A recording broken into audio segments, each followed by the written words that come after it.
Hi. Okay, I'm so excited. I'm going to keep this short. I know your time is valuable, but I am so excited because, okay, I've been mentoring for over 15 years now, like helping people heal their hearts, heal their relationships, work on physical health, healing from trauma, a really wide spectrum. And I've been teaching this principle that I'm about to share with you for over 12 years. And it is one of the most powerful things I teach, and it gives immediate results. In fact, the last time I taught this in a live setting, there was one woman that was like, "Are you kidding me? This is unbelievable." It was so fun. And at the end of the 3-day conference that I was teaching at, they asked, of all the speakers, they said to people, okay, what did you learn the most? What was your biggest takeaway? And about half of the people chose this principle that I'm about to teach with you. And so it just is so powerful. And I was actually working on it yesterday with my son. We were reviewing because it's something that we can apply every day. And the more we practice, the better we get at it. So here goes. I'm really excited to teach this to you.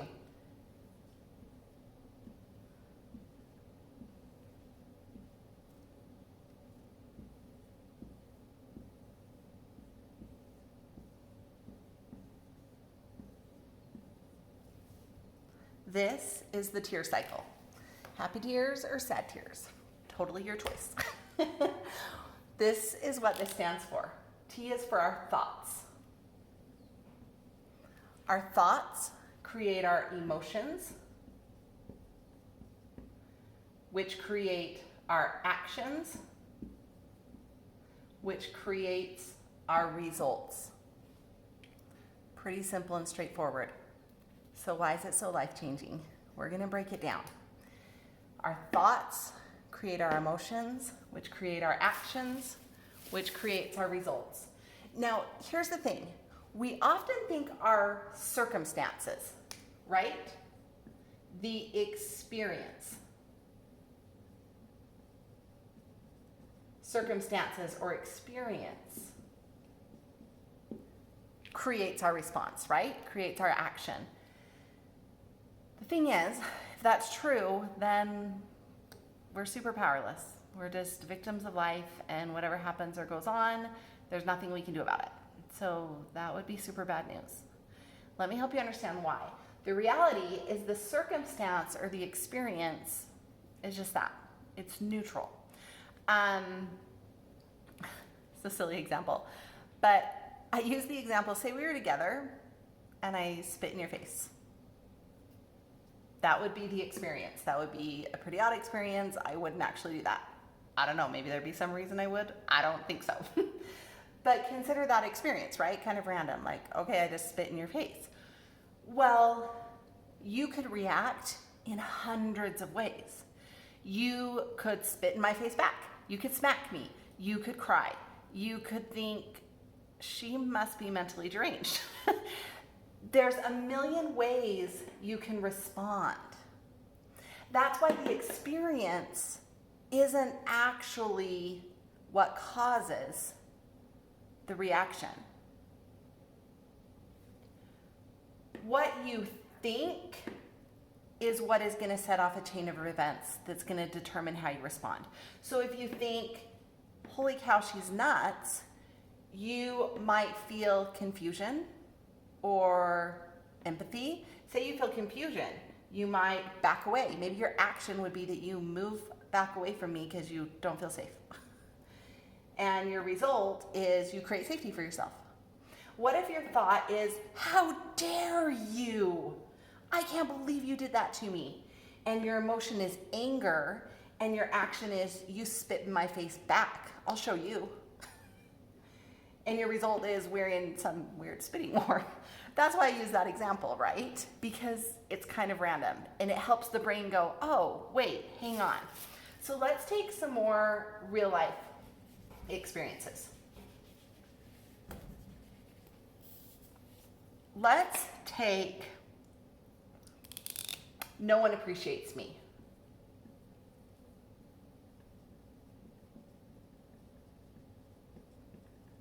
Okay, that's the thought. And this is how you map it out. You can use this for anything. You map out, no one appreciates me. Great, so what's the emotion? sad, rejected, maybe lonely. What might the action be? Maybe the action is you stop doing things for people. Maybe the action is you start doing a ton more, hoping someone will appreciate you. It can be a variety of things, right? And then the result, say you stop doing things, the result is maybe you end up feeling isolated from those around you. All from a thought. Now, the circumstance could be that maybe your husband and kids aren't super grateful and they don't really say thank you. Maybe that's the circumstance. But again, the thought is what leads to the chain reaction. It always does. And then this result, guess what? It's going to lead back to a thought. Maybe a new one. It's going to reinforce it. And we're going to spiral and spiral and spiral, and we're going to keep going through the tear cycle. Now, what if we take that? What if we feel like, man, I'm doing so much. Again, these are thoughts though. And no one ever says thank you. And I just work and work and work. And my kids never even, like, they don't even eat the food I make. And they don't ever say thank you. And they never clean up after themselves. These are some powerful thoughts. What if we take and just say, okay, I see that I'm not feeling super appreciated. What are my options? So let's take and change that thought. Maybe we say, you know what? I don't feel like they're saying thank you very much. I don't feel like they really appreciate me, but am I really serving them for thanks? Or am I serving them because I love them? So maybe you change it to, I'm going to serve anyway.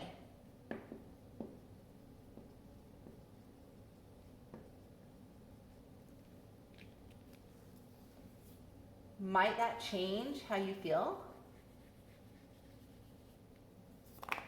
Might you feel charity,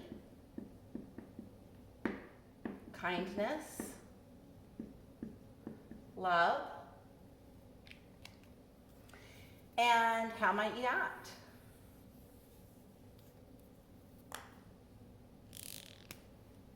You would probably feel more cheerful. Well, that's still feeling. But you would act more cheerful, right? You would act more kind. You would act in a more loving way. You would probably serve more and do more and be cheerful about it. And your results is you would feel good within yourself. Right there, changing a thought. And everything changed. Think about if you did this with like, oh, I could never stop eating sugar. Okay, if you have that thought, you have that belief going on, you're gonna feel out of control. You're gonna feel shame. Maybe you're guilting yourself and shoulding yourself that you know better. Your actions are maybe that when you're eating it, you're gonna maybe hide it or be compulsive or eat more than you should. And your results are you're gonna feel out of control and out of trust with yourself, right? But what if you have a thought that says, hey, I know I'm having some effects of sugar and I want to make some changes and I'm nervous about it, but I'm going to give it a try. Whole different thought, whole different plan. You might feel hope. You might feel encouraged. Your action is you might create some specific boundaries of when you eat it and when you don't you're able to keep, and you'll practice until you get good at it, because that's how we get good at stuff. And your results are you feel stronger, you make progress, you actually reach your goals. Do you guys see the beauty of this? And that's the simplicity of it too. Thoughts, emotions, actions, result. Now here's the cool thing. We aren't always super aware what the thought is, but usually we can see what our action is. Maybe we're binging on sugar all the time. We can fill that in, binging. We can fill that in and go, oh, okay, hang on, what am I feeling when I binge? And you can come back to the feeling and you can work back. You can start filling in the blanks anywhere. So I hope you guys can see the power. I really want to encourage you to give this a try. Like I said, of all the things I teach, this gives immediate results. It can apply to anything. If we're struggling in a relationship, map it out. Find your thought and choose a thought that helps you get the results you want. It's so fun and so empowering. You can do this in relationships. You can do this with food. You can do this, honestly, you guys know I have Hashimoto's. I hate it. That's my thought. I hate it. But that gives me certain emotions, certain actions, certain results. I don't like the results. I don't like how I feel when I focus on how bad I hate it. So I get to use the model and I get to choose and change my thought. Now, do I change my thought to, I love Hashimoto's? No, that's not even real. You don't change it to something that you can't even buy into. But can I change it to, yeah, I don't love this. And what am I going to do to feel better right now? I just went from bondage to total empowerment. That is what this offers you. So amazing. Give it a try. Totally tell me about your results in the comments. I want to hear how it goes. My son and I actually are going to do one teaching this to kids because it's life-changing for everybody. It's super simple if you'll practice and get good at it. And if you love this, we go way into more detail in my group coaching program. Details are coming about that soon. So check out the group coaching because I teach this in more detail, but we actually also on group calls work through it together to untangle all the ways that we can get stuck in it and free ourselves from our thoughts, that we can get stuck in our thoughts and stuck in our patterns, and we can use this to free ourselves. So thanks for listening.